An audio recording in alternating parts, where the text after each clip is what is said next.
एक बात सुनी होगी कि दिन बुरे हैं, दिन बुरे हैं, दिन बुरे हैं, दिन बहुत बुरे हैं। क्या वास्तव में दिन बुरे हैं? आप इसके बारे में क्या सोचते हैं? आप कमेंट्स में अपनी राय ज़रूर बताएं। मैं आपको एक बहुत प्यारी सी स्टोरी बताता हूँ। दो लड़के प्रभु यीशु मसीह को जानते थे, प्रार्थनाएं करते थे और वो नौकरी की तलाश में एक जगह गए। पहले वाले लड़के ने अंदर जाकर नौकरी एडजस्ट कर ली, लेकिन दूसरे वाले ने अंदर जाकर वापस आया और नौकरी से रिजेक्ट कर दिया। स्लोली स्लोली पता लगा थोड़े दिन बाद कि पहले वाला लड़का अब शराब भी पीने लगा है और भी जो उससे बुरा हो सकता था वो बुरा करने लगा। और दूसरा लड़का अभी भी बेरोजगार था। कुछ महीने बाद पता लगा पहले लड़के ने बहुत अच्छे पैसे भी कमा लिए और दूसरे वाला लड़का अभी भी बेरोजगार था। लेकिन लगभग 8 या 9 महीने के बीच एक खबर आई कि पहले वाला लड़का एक कार हादसे में इस दुनिया से चला गया और दूसरे वाले की खबर आई कि वो उपवास प्रार्थना रो रो कर प्रभु से कह रहा है कि प्रभु मुझ पर दया कर, और उसे एक बहुत सिंपल सी जगह में नौकरी मिल गई। परमेश्वर की ओर आपको देखना है। वचन बताता है दिन बुरे हैं। आज सब लोग कह रहे हैं दिन बुरे हैं, दिन बुरे हैं। क्या वास्तव में आप इस चीज पर बिलीव करते हैं? अगर आपके जीवन में अभी भी पाप बना हुआ है, अनाज्ञाकारिता बनी हुई है, तो फिर दिन अब भी बुरे हैं, पहले भी बुरे थे और आने वाले भी बुरे होंगे। अगर आपने पश्चाताप कर लिया और परमेश्वर की ओर मुड़ गए और वचन की वो महासामर्थ आपने पकड़ ली, तो आपके लिए अच्छा अच्छा और अच्छा किया जाएगा। वचन बताता है भजन संहिता 37 और उसका 6 वचन, वह तेरा धर्म ज्योति के समान और तेरा न्याय दोपहर के उजियाले के समान प्रकट करेगा। आपने देखा होगा मॉर्निंग में सब सूर्य को देखना चाहते हैं और शाम के समय भी सब लोग सूर्य को देखने जाते हैं, लेकिन 11, 12, 1, 2 के बीच के सूर्य से लोग भागते हैं। आपने स्कूटी पर देखा होगा लोग अपनी बाजू को, सर को ढककर चलते हैं। परमेश्वर का वचन कहता है तेरा धर्म ज्योति के समान और तेरा न्याय दोपहर के उजाले के समान प्रकट करेगा। आपको अपवित्रता को छोड़कर पवित्रता की ओर चलना है। हालेलुया। आपको अंधकार को छोड़कर ज्योति की ओर चलना है। जब आप ऐसे डिसीजन लेते हैं, परमेश्वर की ओर दौड़ते हैं, तो जिंदगी में उजाला बना रहता है। चाहे शताब्दी कोई भी आ जाए, धर्मी के लिए आशीष बनी रहती है। चाहे आप किसी भी देश में शिफ्ट हो जाए, आशीष बनी रहती हैं, भलाई बनी रहती है, बुराई भाग जाती है। मती रचित सुसमाचार हमें क्या बताता है? जब हम 19 अध्याय पढ़ते हैं और उसका 26 वचन में प्रभु यीशु मसीह ने चेलों से कहा, यह तुम्हारे लिए असंभव है, मेरे लिए असंभव नहीं है। मीनिंग क्या है? मीनिंग यह है परमेश्वर से सब कुछ संभव हो सकता है। परमेश्वर आपके लिए सब कुछ संभव कर सकता है। बिगड़ी हुई लतों को आप देखिए, मन में छाई बुराइयों को आप देखिए, और न जाने कैसे कैसे डिसीजन लेकर लोग जी रहे हैं। यो मत्ती 19 अध्याय में प्रभु ने बातें की थी, आपको पता है वो किससे की थी? वो एक ऐसे व्यक्ति से की गई थी जो दो राहों में अटका हुआ था, जिसका मन और आत्मा कुछ और चाहती थी, लेकिन वो डिसीजन कुछ और लेता था, सोचता कुछ और था और वो करता कुछ और था और वो कहता कुछ और था। देखो उसकी प्यास क्या है। वचन बताता है मत्ती 19 अध्याय और उसका 16, 17, 18 तक पढ़ते जाएंगे हम। वचन कहता है एक मनुष्य यीशु के पास आया और उससे कहा, हे गुरु, मैं कौन सा भला काम करूं कि अनंत जीवन पाऊं? आप भी यही सोचते होंगे, लोग भी यही सोचते हैं कि जब मैं 80 साल का हो जाऊंगा तब कुछ धार्मिक काम करूंगा। लोग सोचते हैं कि मैं कुछ कमा लूं तब धार्मिक काम करूंगा। लोग सोचते हैं, है ना, अलग अलग सोचते हैं। यूहन्ना 4 अध्याय बताता है प्रभु यीशु मसीह से एक स्त्री की मुठभेड़ होती है, वार्तालाप होती है, और वो कहती है, जब प्रभु यीशु ने उससे कहा मुझे पानी पिला, प्रभु यीशु ने उससे कहा मुझे पानी पिला, और उसने कहा प्रभु मैं एक बहुत छोटे घराने की हूं। ये उस औरत का विचार था, परमेश्वर का विचार नहीं था। ये उसके सोशल समाज की कल्चर था, बंटवारा था। आज भी आप लोगों को देखिए, बंटवारा है, समाज का बंटवारा, रीति रिवाज का बंटवारा, जाति धर्म का बंटवारा। लेकिन प्रभु यीशु मसीह के लिए कोई मायने नहीं रखता। प्रभु यीशु मसीह ने उससे कहा मुझे पानी पिला, और उसने कहा ठीक है प्रभु मैं पिलाती हूं। वचन बताते इस आदमी ने आकर पूछा, प्रभु मैं क्या करूं, क्या प्राप्त करने के लिए अनंत जीवन? आपके भी मन में ऐसा सवाल होना चाहिए। और देखो प्रभु ने उसे क्या कॉमन बातें बताई और क्या प्रकट होता है। प्रभु यीशु ने उससे कहा तू मुझसे भलाई के विषय में क्यों पूछता है?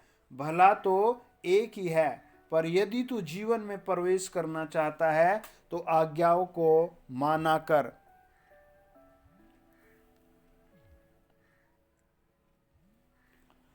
उसने उससे कहा कौन सी आज्ञाएं? यीशु ने उससे कहा यह कि हत्या न करना, चोरी न करना, व्यभिचार न करना, झूठी गवाही न देना, अपने पिता और अपनी माता का आदर करना, और अपने पड़ोसी से अपने समान प्रेम करना। उस जवान ने उससे कहा इन सब को तो मैंने माना है, अब मुझ में किस बात की घटी है? प्रभु यीशु ने उससे कहा यदि तू सिद्ध होना चाहता है तो अपना माल बेचकर कंगालों को दे, और स्वर्ग में धन मिलेगा, और स्वर्ग में तुझे धन मिलेगा, और आकर मेरे पीछे हो ले।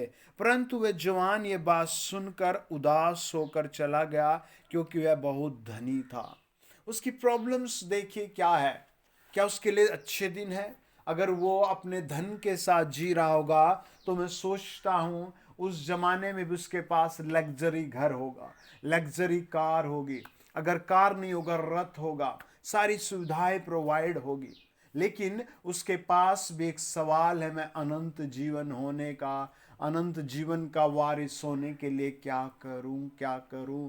अब ये सोच रहा है मेरे लिए अच्छे दिन आ रहे हैं, बुरे दिन आ रहे हैं, है ना?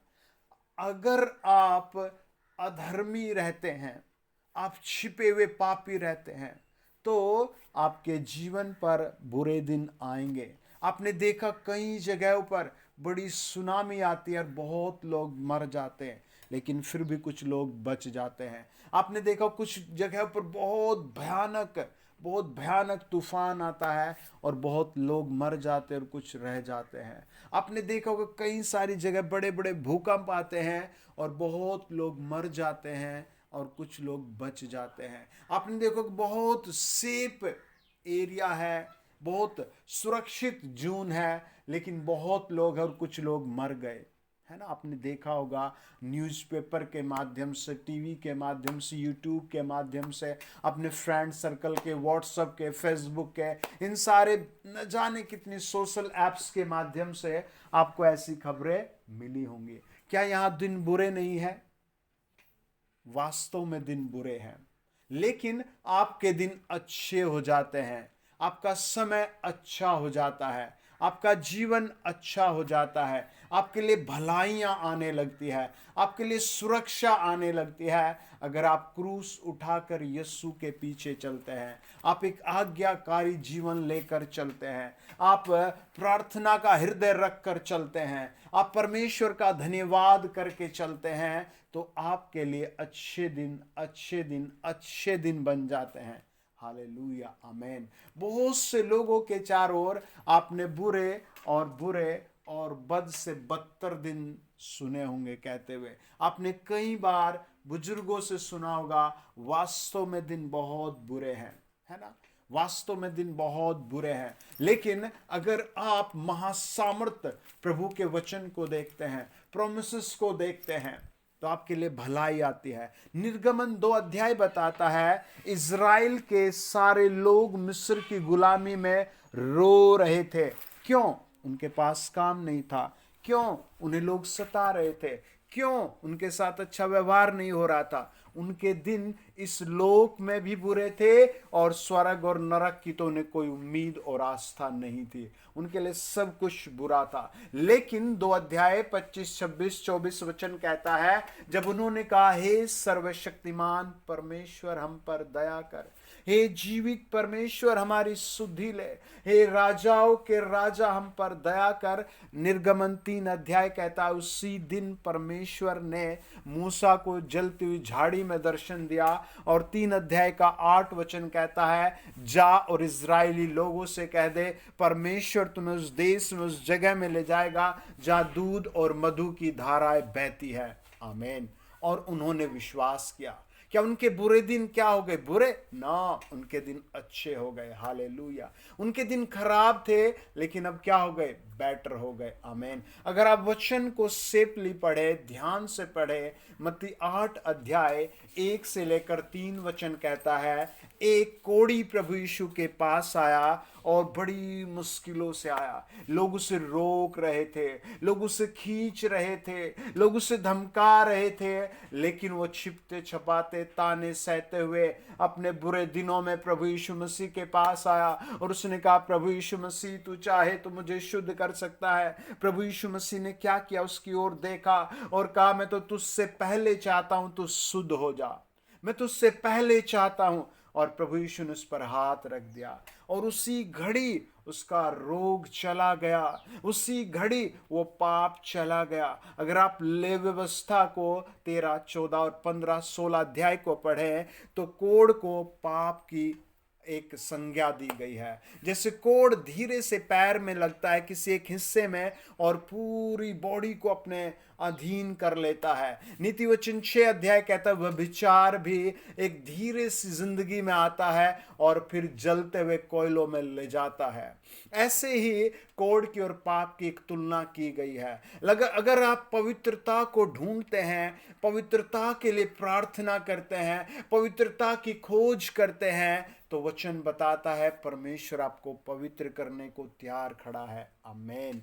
परमेश्वर का वचन कहता है, प्रेरितों के काम 16 अध्याय का 31 वचन, हालेलुया।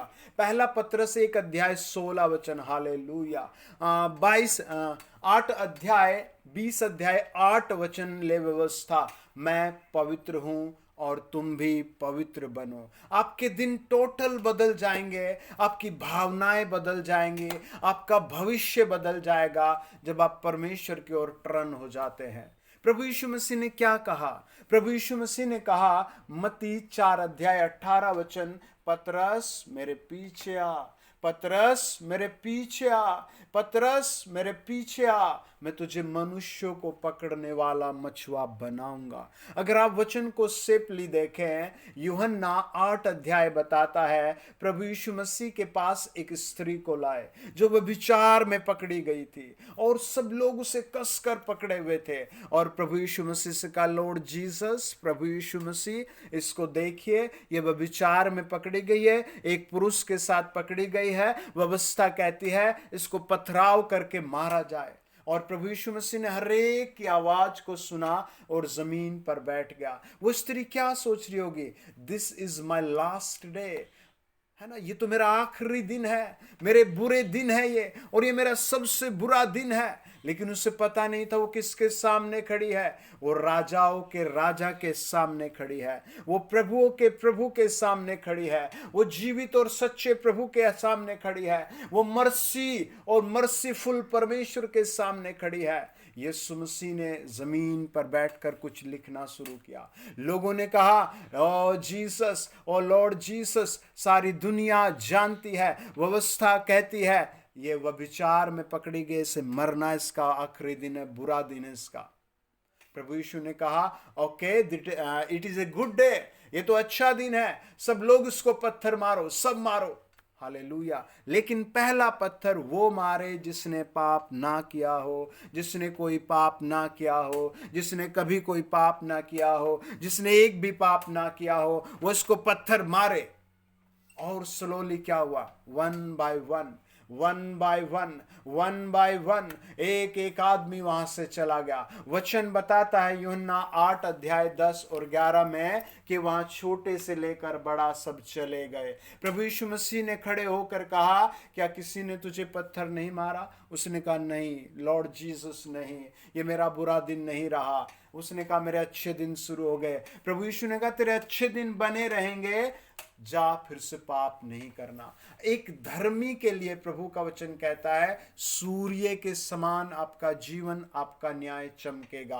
आमेन। आपके लिए कोई बुरा दिन नहीं, आपके लिए कोई ब्लैक डे नहीं है, आपके लिए कोई भी डैड डे नहीं है। प्रभु यीशु का वचन बताता है प्रभु यीशु के पास एक व्यक्ति आया, आमेन, और उसने कहा प्रभु लॉर्ड जीसस मेरी ओर देखिए, प्रभु यीशु मुझ पर दया कीजिए, प्रभु यीशु सब लोग मुझे पीछे खींच रहे, मैं तो अंधा व्यक्ति हूं। मरकुस 10 अध्याय बताता है 46 से 50 वचन। प्रभु यीशु ने कहा इसे मेरे पास आने दो। उसके लिए सब कुछ अंधेरा था, उसके पास कुछ भी रोशनी नहीं थी। प्रभु यीशु ने कहा मेरे पास आने दो, और वो आया। प्रभु ने पूछा मैं क्या करूं? उसने कहा Lord Jesus I want to see, मैं तो देखना चाहता हूं। प्रभु यीशु ने कहा जा देखने लग, और उसी घड़ी उसकी लाइफ बदल गई। आमीन। याद रखें, अगर आप विश्वास नहीं कर पा रहे हैं तो विश्वास करें, प्रार्थना करें, बार बार कहें प्रभु मुझे, मेरे घर को, मेरे भविष्य को उस आत्मा से भर दे जो विश्वास करती है। आपके लिए कोई बुरा दिन नहीं होगा, आपके लिए कोई भी खराब डे नहीं होगा। जब आप प्रभु यीशु के सामने, न्याय सिंहासन के सामने जाएंगे, प्रभु आपको गले लगा लेगा और कहेगा ये तो मेरा वो बेटा है, ये तो मेरी वो बेटी है जो हर एक माहौल में पवित्र रहा है, हर एक माहौल में प्रार्थना करने वाला रहा है, हर एक माहौल में विश्वास करने वाला रहा है। आमीन। और स्वर्गदूत कहेंगे ये धर्मी व्यक्ति है, और ये धर्मी बेटा है, और ये धर्मी बेटी है, और ये बदलने वाला नहीं है, ये वेश बदलने वाला नहीं है, ये तो धर्मी है। आमीन।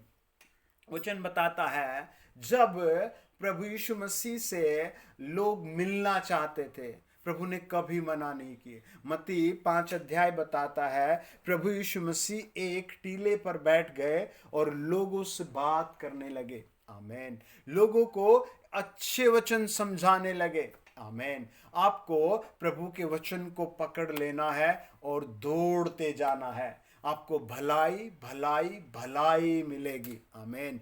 प्रभु का वचन कहता है वो आपको बुराई में भलाई देगा। हालेलुया। आपको पता है उत्पत्ति 50 अध्याय जब यूसुफ बूढ़ा भी नहीं हुआ था, हालेलुया, और उसके भाई उसके साथ आ गए थे, हालेलुया, वचन बताता है वो बहुत डरे हुए थे। क्यों? उन्होंने यूसुफ को अपने भाई को बेच दिया था, उन्होंने अपने भाई को मारने के लिए गड्ढे में फेंक दिया था। आज वो उसी भाई के सामने खड़े हैं और कांप रहे हैं और डर रहे हैं। लेकिन वचन बताता है यूसुफ ने उनसे कहा तुमने तो मेरे लिए बुराई का विचार किया था, परंतु परमेश्वर ने इस बात में भलाई को उत्पन्न किया है। आप भी अपने हाथ उठाएं और कहें मेरे लिए तो भलाई आ रही है।